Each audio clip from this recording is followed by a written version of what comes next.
আসসালামু আলাইকুম। অলি স্যারের অনলাইন কোচিং এ সবাইকে স্বাগত।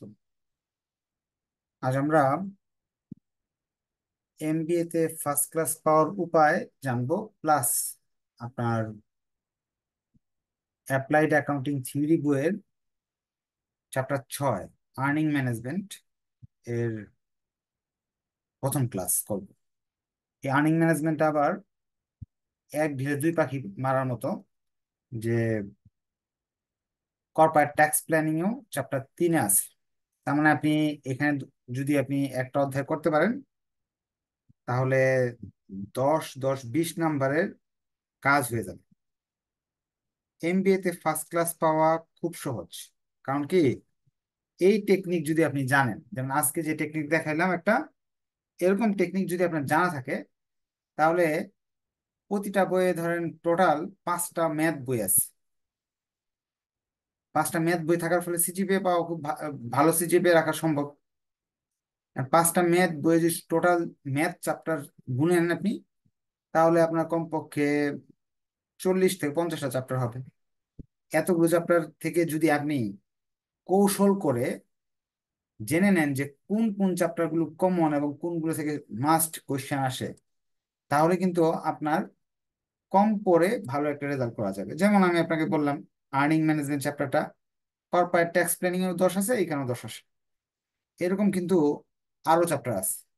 যেমন অ্যাডভান্স কস্ট অ্যাকাউন্টিং এ একটা চ্যাপ্টার আছে আপনার, আহ এখানে ইয়ের ভিতরে আছে, চ্যাপ্টার 4-এর ভিতরে একটা চ্যাপ্টার আছে এবিসি কস্টিং। ওইটা আবার এসএম এর সঙ্গে মিলে যায়, এবিসি কস্টিং, স্ট্র্যাটেজিক ম্যানেজমেন্ট। আবার এখানে যে একটা চ্যাপ্টার আছে আপনার, এই চ্যাপ্টার 7-এর ভিতরে একটা চ্যাপ্টার আছে ট্রান্সফার প্রাইস, ওইটা আবার কর্পোরেট ফিনান্সিং রিপোর্টিং এর সাথে মিলে যায়। এভাবে টোটাল যদি বেশি না, টোটাল যদি 15টা চ্যাপ্টার কেউ করে, মাত্র 15টা, 5টা বিষয় মিলে টোটাল 15টা চ্যাপ্টার যদি কেউ করে, তাহলে ফার্স্ট ক্লাস পাওয়া যায়। গড়ে কিন্তু তাহলে একটার জন্য 3টা চ্যাপ্টার পড়া লাগলো। 3টা চ্যাপ্টার করে আপনি ফার্স্ট ক্লাস পাবেন কিভাবে, আমি এটা একটা ক্যালকুলেশন সংক্ষেপে দেখাই দিই। আপনি যদি 3টা চ্যাপ্টারও গড়ে পড়ে, 3টা পড়বে এবং মিস ম্যাচিং হয়ে যায়, 5টা হয়ে যাবে। এক একটা ধরেন ডাবল ডাবল আছে না, এভাবে যদি করেন, তাহলে কিভাবে ফার্স্ট ক্লাস পাওয়া যায় এটা আমি দেখাচ্ছি। দেখানোর পরে ক্লাস শুরু করে দেবো। আপনারা এর মাঝে, আমি ক্লাস করানোর মাঝখানে আপনারা একটু কষ্ট করে শেয়ার মেনশন করবেন, যাতে অন্যরা এই ক্লাসটা দেখে উপকার পায়। যেহেতু আপনার এমবিএ স্টুডেন্টদের আপনার বিরাট একটা বাধা হলো যে চাকরি করে কেউ, কেউ হয়তো বা চাকরি লেখাপড়া করতেছে, হ্যাঁ, ঠিক মতো ক্লাসটা করতে পারে না, রেজাল্টটাও বেশি একটা ভালো হয় না। মেয়েদের অনেকে বিয়ে হয়ে গেছে, সংসার লাইফে চলে গেছে। এই জন্য দেখা যায় কি, অনেকেই ট্রিক্স গুলো জানে না, কিন্তু যদি ট্রিক্স গুলো জানতো, তাহলে তারাও ফার্স্ট ক্লাস পেয়ে যেত। আমি আপনাকে ক্যালকুলেশন দেখাই। আপনার যদি পরীক্ষা হলে 3টা ম্যাথ, 3টা ম্যাথ, সি পার্টে তো আপনারা জানেন, সি পার্টে 5টা ম্যাথ আসে, 3টা ম্যাথও দিতে পারেন 30। আর দুইটা যদি থিওরিও দেন, থিওরিও আসে, দুইটা থিওরিতে 20 থাকলো। এই 30-এ ধরেন আপনার 25 হইলো, 5 কাটা গেল, ভালোভাবে পারেন নাই। এখানে ধরেন আপনি 20-এ 10 পাইছেন, অর্ধেক ধরলাম, তা আপনি 35 পাইলেন। আর বি পার্টে আছে আপনার 5, আর হলো আপনার 4 করে 20, 20-এ ধরেন 50% 10। এ পার্ট 10-এ তো 7টা এমনি পারা যায় যদি আপনি ইউনিভার্সিটি কোয়েশ্চেন গুলো পড়ে যান। তো এখানে কিন্তু আপনার 52 নাম্বার এখানে আসছে। 20 নাম্বার তো আছে আপনার ট্রাম পেপার, 20-এ তো 8, 10 যাই পান, 10 হলো পাইলো তো 60। আপনি 3টা ম্যাথ পরীক্ষা দিতে পারলে, 3টা ম্যাথ হইতে হবে না, দুইটা হইলো একটা ভুল হইলো, তারপরও আপনার ফার্স্ট ক্লাস আসতেছে। আবার বি পার্ট, এ পার্টে 50%, অর্ধেক অর্ধেক কম কম নাম্বার ধরে আপনি যে আরো বেশি অঙ্ক করেন, আরো বেশি ভালো নাম্বার আসবে। তার মানে আপনি 15টা চ্যাপ্টার করেও যদি 3টা অঙ্ক দিতে পারেন প্রতিটা সাবজেক্টে, তাও ফার্স্ট ক্লাস রেজাল্ট করা সম্ভব। তাহলে আপনার কাজ হবে, প্রথম কাজ চ্যাপ্টার সিলেক্ট করা, বাছা, চ্যাপ্টার বাছা যে কোন চ্যাপ্টার গুলো করবো। মিনিমাম একটা, যদি ফার্স্ট ক্লাস পেতে চান আপাতত 5টা করে চ্যাপ্টার করবেন, 5টা করে চ্যাপ্টার করবেন। পরবর্তীতে পরীক্ষার আগে ওই 5টা থেকে আমি কমাই দিব যে কোন 15টা আপনাকে করতে হবে। এখন যদি 15টা প্রিপারেশন নিয়ে যান তাহলে কি আপনার জন্য কি হয়ে যাবে, পরীক্ষা আস্তে আস্তে করে ভুলিয়ে যাবেন। ঠিক আছে, একটু বেশি করে পড়ে যাবেন। পরবর্তীতে ইয়ে করবেন, এটা চ্যাপ্টার সিলেক্ট করা আছে কোন 5টা পড়তে হবে বা কোন 4টা পড়তে হবে। এটা প্রতিটা সাবজেক্টের উপরে যে মানে অ্যাপ্লাইড অ্যাকাউন্টিং থিওরির এখানে লেখা আছে, এই যে 6-7টা চ্যাপ্টার থেকে কোনটা থেকে 10 নাম্বার আসে। যেমন আপনার ভ্যালুয়েশন চ্যাপ্টার থেকে মাস্ট 14 আসে, এরকম লেখা আছে। বা না থাকলে এই যে মার্ক ডিস্ট্রিবিউশন আছে প্রতিটা চ্যাপ্টারের, এগুলো আমি বলে দিব ক্লাসের আগে। যেমন এই চ্যাপ্টারটা আমি বলে দিচ্ছি, আর্নিং ম্যানেজমেন্ট আপনার করতে হবে, যেহেতু 10-10-20 পাওয়ার সুযোগ আছে। আবার আপনাকে এই যে এখানে ভ্যালুয়েশন চ্যাপ্টারটা আপনাকে করতে হবে, 10-10-20 আসার সম্ভাবনা আছে। টেস্ট অফ ইউজ এটা করতে হবে, এই 3টা চ্যাপ্টার মাস্ট করতে হবে। পরবর্তীতে বাকিগুলো করলেন বা কোনটা করবেন না এগুলো আমি পরে বলে দিব। তো চ্যাপ্টার সিলেক্ট করতে হবে প্রথমে। চ্যাপ্টার সিলেক্ট করার পরে একটা বিপদে পড়বেন, প্রতিটা চ্যাপ্টারে দেখবেন আপনার মাস্টার্সের সিলেবাস অনেক বড়, হিউজ। এক একটা যদি মেইন বই ইউজ করেন, এক চ্যাপ্টারে দেখবেন 50টা অঙ্ক আছে, 40টা 30টা অঙ্ক, আরো বেশি। এত অঙ্ক তো আপনি করে শেষ করতে পারবেন না, মনেও থাকবে না মাস্টার্স লাইফে। তখন কি করবেন, এই শীট থেকে শীট ইউজ করতে পারবেন। এই শীটে হলো বেসিক দেওয়া আছে, মানে এই যে ধরেন এটা আর্নিং ম্যানেজমেন্টের একটু অঙ্ক বেশি, মোটামুটি 12টা অঙ্ক আছে। এই 12টা অঙ্ক আপনার বইতেও আছে, আপনার বইয়ের মূল মূল 12টা অঙ্ক আমি দিয়ে একটা শীট বানাইছি, যাতে পরীক্ষায় যেটাই আসুক আপনার এইটা থেকেই, এই 12টা থেকেই আসে। নিয়মগুলো এই 12টা থেকে আসে। বিশ্বাস না হলে এই শীটটা নিবেন, গত বছরের প্রশ্নগুলো নিবেন, দেখবেন এখানে ম্যাক্সিমাম হুবহু আসবে না, নিয়মটা আসবে। যেমন ধরেন গত বছর, আগের বছর এই অঙ্কটা আসছে। এইটার রুলটা কি, যে এই 3টা লিভারেজ করতে হবে এবং সেটা হলো ইমপ্যাক্ট বের করতে হবে। কারণ এই যে এইগুলাই যে আসতে হবে এরকম না, ইমপ্যাক্ট আমি শিখিয়ে দিব, লিভারেজ কি বের করা শিখিয়ে দিব। অর্থাৎ রুলটা এখান থেকে আসবে। তো দেখা যাচ্ছে আপনার পরিশ্রমটা কমে কমে যাচ্ছে, যে আপনি কি করতেছেন 50-60টা করে অঙ্ক না করে 8টা 10টা 7টা 6টা করে অঙ্ক করে করে চ্যাপ্টার গুলো শেষ করে ফেলতে পারতেছেন। অল্প কিছু অঙ্ক আছে। তাহলে এই পিডিএফ শিটটা সবাই যারা ভর্তি আছেন তারা কি করবেন, এই পিডিএফটা ডাউনলোড করে এক প্রিন্ট করে নিতে পারলে খুব ভালো। যেহেতু কমন আসে তাহলে প্রিন্ট করতে অসুবিধা কি, প্রিন্ট করলে কিছু টাকা লাগতে পারে। যদি প্রিন্ট না করেন তাহলে এই শিটটা কি করবেন, খাতায় লিখে নেবেন বা আপনার মেইন বই থেকে দাগায় নেবেন, আপনার গাইড বই থেকে দাগায় নেবেন, দু একটা নাই খাতায় লিখে নেবেন। এখন আপনার এই পিডিএফ তে যে কমন পড়ে, এটা হলো first year second year third year fourth year পার করে যারা এখন মাস্টার্সে পড়তেছে তারা সবাই জানে যে ওলি স্যারের এখান থেকে নিয়মগুলো হুবহুই কমন পড়ে। 3 নাম্বার স্টেপ, তারা যারা ভর্তি হয়েছেন তাহলে এই পিডিএফটা আপনারা ডাউনলোড করবেন, ডাউনলোড করে প্রিন্ট করে নেবেন, নাহলে খাতায় লিখবেন, নাহলে বই থেকে দাগায় নেবেন। পরবর্তীতে ক্লাসগুলো করবেন কিভাবে করবেন, যেহেতু এমবিএ তে ম্যাক্সিমাম 90%, 99%, 99% স্টুডেন্ট 3টা কাজে ব্যস্ত। এক, জব করতেছে। দুই, যারা জব করতেছে না, জব প্রিপারেশন নিচ্ছে, পার্ট টাইম কোনো জব করে না কিন্তু সে ভালো স্টুডেন্ট, বাবা মা তাকে সাপোর্ট দিচ্ছে, সে কিন্তু তাহলে বসে আছে না, সে জব প্রিপারেশন নিচ্ছে, জব প্রিপারেশনের জন্য ভালো করে পড়তেছে। 3 নাম্বার কাজ হলো, যদি এই 2টা কাজ না করে, সে 3 নাম্বার হয়তো বিয়ে শাদী হয়ে গেছে, এখন সংসার লাইফে আছে, বাচ্চা কাচ্চা আছে। এই 3টা কাজ ছাড়া একজন পাওয়া যাবে না, এই 3 কাজে ব্যস্ত। বিশ্বাস আপনাদের দেখেন, আপনারা যারা এখানে উপস্থিত আছেন সবাই 3টার মধ্যে একটা না একটা ভাগে পড়েন। তাহলে 99% স্টুডেন্ট যদি ব্যস্ত থাকে, ক্লাসে উপস্থিত থাকে না। তখন ভিডিও দেখে দেখে ভিডিও দেখে দেখে পড়া যাচ্ছে এখানে। যেমন ক্লাস হচ্ছে আজকে জুম ক্লাস, আজকে উপস্থিত নাই, সমস্যা নেই, ভিডিও রেকর্ডেড ভিডিও দেখবেন। প্রথম চ্যাপ্টার থেকে শেষ চ্যাপ্টার 10 নাম্বার চ্যাপ্টার মধ্যে ভিডিও আছে, ভিডিও দেখবেন কিভাবে। পিডিএফটা ছাড়া তো আর দেখা যাবে না, পিডিএফটা ডাউনলোড করে প্রশ্নটা সামনে রাখবেন, প্রশ্নটা সামনে রেখে বা বই থেকে রেখে পরে ভিডিওটা চালু করবেন, চালু করে অঙ্কগুলো দেখবেন, তাহলে অঙ্কটা বুঝবেন। এই ফর্মুলা ব্যবহার করে বাংলাদেশের 1 লক্ষ প্লাস, 1 লক্ষ plus plus student first class ভালো রেজাল্ট করছে। তা আপনার একটা সুযোগ আছে।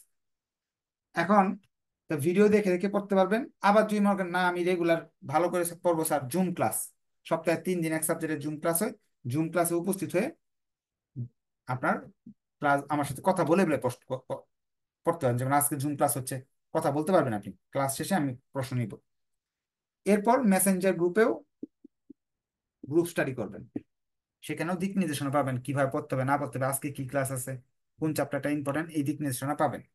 হ্যাঁ, প্রথম প্রথম হয়তো বা পরীক্ষা দেরি আছে বলে অনেকেই একটু স্লোলি এখন অ্যাক্টিভ না, কিছুদিন পর সবার এই এই ফর্মুলা ব্যবহার করেই রেজাল্ট ভালো করতে হবে। আর একটা লাস্ট কথা মনে রাখতে হবে, এমবিএ তে আপনার ম্যাথ দিতেই হবে। ম্যাথ না দিলে পাশ করতে পারবেন না। ধরেন থিওরি আসতেছে পরীক্ষায়, থিওরি দিতে পারবেন সি পার্টের 40, বি পার্টের ধরেন বি 15, এ পার্টের 10, থিওরিতে হয়তো বা আপনি 60+ দিয়ে দিলেন, আমি আপনাকে গ্যারান্টি দেবো শুধু থিওরি দিয়ে আসবেন, পাশ করতে পারবেন না। আর পরীক্ষাতে 1 বছরের জন্য এই সি গ্রেডের পেয়ে পেয়ে যে আপনার 2.15 এর এমবিএ, 2.3, এই 2.5 এর এমবিএ এর রেজাল্ট দিয়ে কোনো কাজ হবে না, যেখানে পাবলিক ইউনিভার্সিটির স্টুডেন্টরা 4/4, 3.9 নিয়ে এমবিএ তে আপনার সাথে জব প্রিপারেশনে প্রতিযোগিতায় নামবে, সেখানে থিওরি লিখে কোনো মতে এমবিএ পাশ করে কোনো লাভ নাই। এই জন্য বলবো একটু, যেহেতু 1 বছরের কোর্স, ভালো করে পড়েন, ইনশাল্লাহ আপনি এমবিএটাতে ভালো একটা রেজাল্ট করতে পারবেন। চলেন আমরা অনেক আলোচনা হয়ে গেছে, একটু ক্লাস করি একটা। আমরা অ্যাপ্লাইড অ্যাকাউন্টিং থিওরিতে মোট 7 ধরনের অঙ্ক আছে যে পর্যন্ত। আমরা আজকে এই এই প্রথম চ্যাপ্টার 6 করব। 1 থেকে 5 পর্যন্ত হলো থিওরি, 6 নাম্বার চ্যাপ্টারটার নাম হলো আর্নিং ম্যানেজমেন্ট। এটা যদি যখন আপনি অ্যাপ্লাইড অ্যাকাউন্টিং থিওরিতে করবেন, আপনার কর্পোরেট ট্যাক্স প্ল্যানিং এর চ্যাপ্টার 3 অঙ্কটা হয়ে যাবে ফ্রিতে, 2 জায়গায় 10 10 20 পাওয়ার সুযোগ আছে। Chapter 6 earning management. Earning management আপনারা ছোট ক্লাসের লিভারেজ টাইপের বা আপনার অ্যাকাউন্টিং থিওরি বইতে লিভারেজ টাইপের অঙ্ক করে আসছেন, সেই অঙ্কগুলোর মতোই এই অঙ্কগুলো। এই লিভারেজের বেসিক নিয়ে আমরা নেক্সট ক্লাসে বিস্তারিত আলোচনা করবো, আজকে তো অনেক সময় চলে গেছে অন্য আলোচনায়। বলতেছে firm A has sales 2 lakh. A company 2 lakh টাকার মাল বিক্রি করে, টাকা 4 per unit, 4 per unit, variable cost per unit 3.3, and fixed cost 12,000, interest is 20,000 per year. A company বা একটা দোকান বা প্রতিষ্ঠান বা কারখানা 2 লাখ টাকার মাল যখন সে বিক্রি করে, এর মাঝে ভেরিয়েবল কস্ট আছে তাদের কিছু, ফিক্সড কস্ট আছে কিছু, এবং সুদ দিতে হয় কিছু। হ্যাঁ, এই তথ্যগুলো তারা বলে দিছে। এখন বি একটা কোম্পানি, তারও এরকম কিছু খরচ হয়। প্রশ্ন বলছে assume that both firm are in 40% tax bracket, অর্থাৎ দুইটা কোম্পানিকে ট্যাক্স দিতে হয় 40%। কম্পিউট, হিসাব করে বের করো ডিওএল ডিএফএল ডিটিএল, ডিওএল ডিএফএল ডিটিএল বের করো।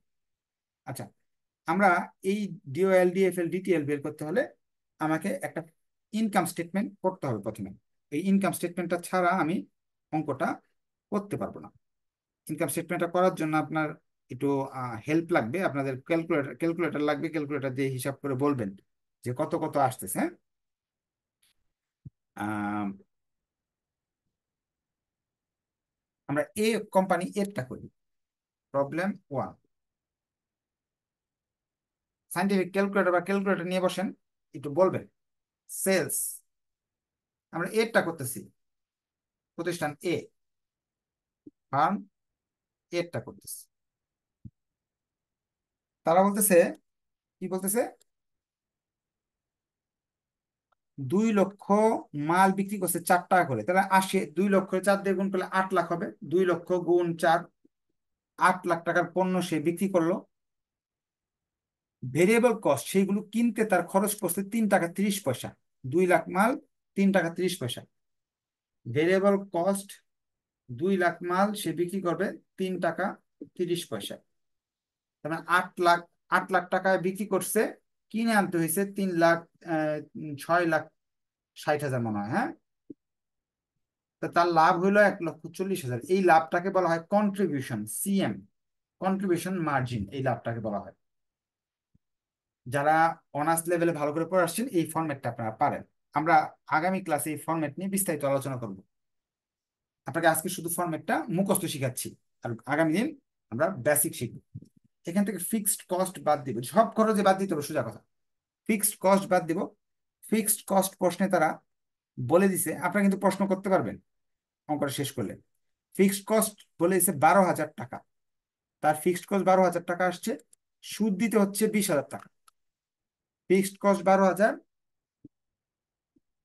তাহলে 1,28,000 টাকা। এটা হলো ই বি আই টি। এই শব্দটার অর্থ হলো earning before interest and tax. আপনার লাভ হয়েছে 1,28,000, কিন্তু এখনো সুদ দেন নাই, ট্যাক্স দেন নাই সরকারকে।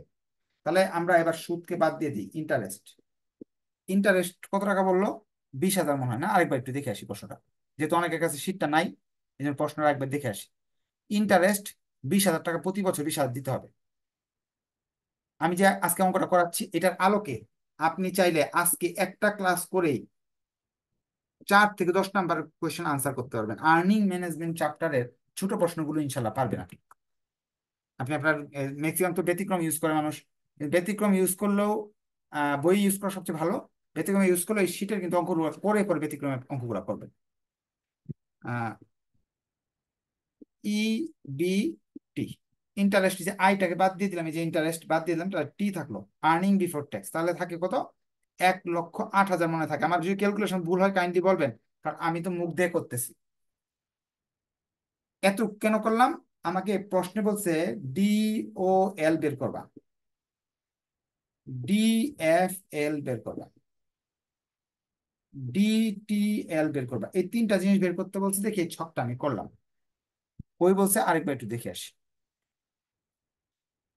Compute D O L D F L DTL A N B. এখন ডি ও এল বের করার জন্য আপনাকে একটা সূত্র শিখতে হবে। আমি কিভাবে সূত্র শিখি? এইটাকে এটাতে ভাগ করতে হবে। কন্ট্রিবিউশন মার্জিনকে ইবিআইটি দিয়ে ভাগ করতে হবে। কন্ট্রিবিউশন মার্জিন হলো 1,40,000, ইবিআইটি হলো 1,28,000। ভাগ করলে আনসার চলে আসবে। ভাগফল উত্তরটা কত আসে কাইন্ডলি আপনারা জানান। ক্যালকুলেশনটা বলে দেন কত আনসারটা আসে, ক্যালকুলেটর দিয়ে। ডিএফএল এর জন্য ইবিআইটি কে ইবিটি দিয়ে ভাগ করবে, অর্থাৎ 1,28,000-কে 1,08,000 দিয়ে, 1,28,000 ভাগ 1,08,000। কি কেউ কি করতে পারছেন? ক্যালকুলেটর আছে কারো কাছে? কেউ করেন নাই? তা কিভাবে পাস করবেন, ফার্স্ট ক্লাস পাবেন কিভাবে? ডিওএল, থ্যাংক ইউ, অসংখ্য ধন্যবাদ। রুবিনাকে অসংখ্য ধন্যবাদ, রুবিনা খান। ডিওএল আসছে এটা, টাইমস। অর্থটা এখন বলে দিই। ডিওএল এর অর্থ ডিগ্রি অফ অপারেটিং লিভারেজ। অর্থটা হলো আপনি যদি আজকে বিক্রয়ের পরিমাণ বাড়ায় দেন, হ্যাঁ, এই যে লাভটা হইতেছে আপনার ইবিআইটির লাভটা, এটা 1.03 গুণ বেড়ে যাবে আগের চেয়ে। DFL, degree of financial leverage, এটা কত মান আসে? কেউ করছেন? ডিএফএল 1.185, 1.185 টাইমস, উত্তর টাইমস দিতে হবে। এটার অর্থ হলো আপনার যদি এই মুনাফাটা বাড়ে, তাহলে এই যে মান আপনার এই এই যে ইবিআইটি মুনাফা যদি বেড়ে যায়, তাহলে মালিক যে মুনাফাটা পাবে তার এত গুণ বেড়ে যাবে। ধরেন এখানে এখানে যে 1,08,000 হওয়াতে হয়তো মালিক 10 টাকা পাইতো, হ্যাঁ, বা 1 টাকা পাইতো। এখান থেকে যদি আপনি 100 টাকা বাড়ান, তাহলে এই এত গুণ বেড়ে যাবে আর কি, তুলনামূলক 1 টাকার তুলনায় এত গুণ বেশি পাবে, একটু বেশি পাবে। আচ্ছা, ডিটিএল, এটার জন্য সূত্র মুখস্থ করার দরকার নাই। ডিওএল কে ডিএফএল দিয়ে গুণ করতে হবে। ডিওএল এর মান হলো 1.093, ডিএফএল এর মান 1.8। এটা যেটা আসবে এটা লিখে দিলেই অঙ্ক শেষ। আপনারা যেহেতু এমবিএ তে পড়েন, তা আপনারা মনে নিশ্চয়ই এই গুণটা করতে পারবেন। গুণটা করে একটু ফলাফলটা বলে দেন। প্রশ্নে এরকম ডিওএল ডিএফএল ডিটিএল বের করতে পারবে। আপনি আপনার সাজেশন বইটা নেন, নিয়ে দেখেন অনেক অঙ্ক আসছে এরকম। এখন বিএডটা যদি করতে চাই ফার্ম বি, এটার জন্য আলাদা ছক করবো না আমি। ওটার জন্য ডিটিএল আসছে 1.2954। এখন আপনাদের কাছে কোশ্চেন, আমি যতটুকু পড়াইছি এই পড়ানির মাঝে যদি কোনো কিছু না বুঝেন, তাহলে হ্যান্ড রাইজ, হাত উঠানোর একটা অপশন আছে। হ্যান্ড রাইজ করে কোশ্চেন করেন যে স্যার এই লাইনটা বুঝি নাই, সেই লাইনটা বুঝি নাই। আর যদি বুঝে যান তাহলে ওকে লিখবেন, স্যার বুঝে গেছি। যদি বুঝে যান তাহলে ওকে লেখেন, আর না বুঝলে প্রশ্ন করেন যে স্যার বুঝি নাই, তাহলে আমি আবার বুঝাবো, দরকার হলে 10 বার বুঝাবো। না বুঝলে প্রশ্ন করার সুযোগ আছে। আর বুঝলে একটু কষ্ট করে ওকে লেখেন। এই ফার্স্ট ইয়ারের ক্লাস এখনো শুরু হয়নি, এমবিএ এর ক্লাস হচ্ছে। ফার্স্ট ইয়ারদের একটু পরে ক্লাস হবে, আর 5-7 মিনিট পরে। এখন আমরা শুধু এফটা করলাম, বিটটা করতে হলে বি এর ইনফরমেশন গুলো আমার জানতে হবে। বি এর ইনফরমেশন গুলো বলতেছে, একটু কষ্ট করে ওকে লেখেন যদি বুঝে যান, না বুঝলে প্রশ্ন করার সুযোগ আছে, কমেন্ট করার সুযোগ আছে। 2 লাখ মাল বিক্রি করছে 5 টাকা করে। 2 লাখ যদি 5 টাকা করে বিক্রি করেন, তাহলে কত? 10 লাখ টাকা মাল বিক্রি করা হলো। সেলস এর জায়গায় আমরা ফার্ম বি এর জন্য নতুন করে ঘর করলাম না, এই ঘরে করে ফেললাম। সেলস হলো 10 লাখ। এটা আপনারা করতে পারতেন, তারপর আমি করে দিচ্ছি। এরপর variable cost, variable operating cost 2 per unit. একটা মালের জন্য 2 টাকা, তাহলে 2 লাখ মালের জন্য 4 লাখ টাকার ভেরিয়েবল কস্ট হচ্ছে। 4 লক্ষ টাকা ভেরিয়েবল কস্ট। 6 লক্ষ টাকা আসবে কন্ট্রিবিউশন। তারা আরো বলতেছে যে ফিক্সড কস্ট 90,000 টাকা, সুদ হলো 30,000 টাকা। ফিক্সড কস্ট কোথায় বসায়? এই জায়গায় ফিক্সড কস্ট 90,000, সুদ হলো 30,000। তো সেই হিসাবে তো এখানে আসবে 5,10,000, এখানে আসবে 4,80,000। এখন ফার্ম বি এর জন্য যদি ডিওএল ডিএফএল ডিটিএল বের করতে হয়, তাহলে মানগুলো এখানে বসাবেন। ফার্ম বি লিখে নিবেন, ফার্ম বি লিখে 6 লাখকে ভাগ দিবেন 5,10,000 দিয়ে, ডিওএল বেরিয়ে আসবে। এই যে এখানে যেটা আসছে ইবিআইটি, 5,10,000কে ভাগ দিবেন 4,80,000 দিয়ে, বেরিয়ে আসবে। এই আনসার আর এই আনসার এখানে গুণ করবেন, তাহলে এটার মানও বেরিয়ে আসবে। আপনাদের এতটুকু ছোট কাজ দিলাম, আপনারা বড় মানুষ, ছোট কাজ যে এই গুণটা করে উত্তরগুলো বলবেন। হ্যাঁ, তো অঙ্ক 1 নাম্বারটা শেষ হয়ে গেছে। এখন আমি সূত্র মুখস্থ করার কৌশল বলি। সূত্রটা আমি কিভাবে মুখস্থ করি? 1 নাম্বার আনসারকে 2 নাম্বার আনসার দিয়ে ভাগ করলে ডিওএল হয়ে যায়। 2 নাম্বার আনসারকে 3 নাম্বার আনসার দিয়ে ভাগ করলে ডিএফএল হয়ে যায়। ডিওএল আর ডিএফএল কে গুণ করলে ডিটিএল হয়ে যায়। এইভাবে আমি মুখস্থ রাখি, আপনি চাইলে এইভাবে মুখস্থ রাখতে পারেন। কারো কি কোন কোয়েশ্চেন আছে? কোয়েশ্চেন না থাকলে এখন ক্লাস শেষ করে দিব। আমরা শুধু 1 নাম্বার রিকোয়ারমেন্টটা করছি, 2 নাম্বার রিকোয়ারমেন্ট, 3 নাম্বার রিকোয়ারমেন্ট, এগুলো সব আমরা। ও, 2 নাম্বার রিকোয়ারমেন্ট হলো কোনটার রিস্ক বেশি। ডিএফএল যার বেশি তার রিস্ক বেশি। হ্যাঁ, এগুলো নিয়ে নেক্সট ক্লাসগুলোতে আলোচনা করবো। তো ধন্যবাদ সবাইকে, নেক্সট ক্লাসে দেখা হবে। ভালো লাগলে শেয়ার করবেন, বন্ধু বান্ধবকে জানাবেন। আর ক্লাস না করে যদি আপনি ভিডিওটা এই যে দেখবেন, পরবর্তী দেখার পরও যদি ক্লাসে উপস্থিত হয়ে এই অঙ্কটা নিয়ে যদি সমস্যা বের হয় আপনার, নেক্সট ক্লাস কিন্তু বলতে পারবেন যে স্যার 1 নাম্বার অঙ্কের এই অংশটা বুঝি না, একটু বলে বুঝাই দেন, আমি বোঝানোর চেষ্টা করবো। ধন্যবাদ সবাইকে, আসসালামু আলাইকুম, আল্লাহ হাফিজ।